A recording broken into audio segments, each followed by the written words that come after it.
Jelena Balšić je rođena u moćnoj porodici Balšića iz Zete oko 1365. godine. Udala se za srpskog despota Đurđa Brankovića, ujedinivši tako dve uticajne kuće.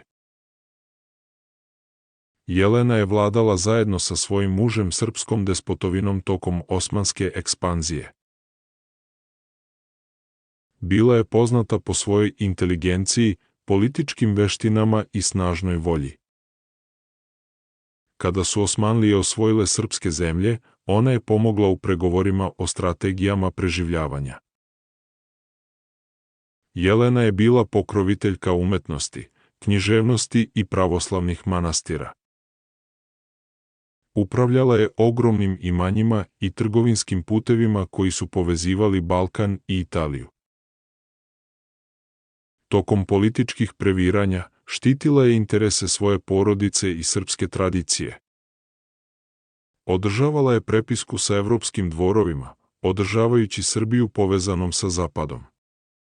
Jelena je umrla oko 1443. godine, upamćena kao jedna od najsposobnijih srednjovekovnih vladarki Srbije.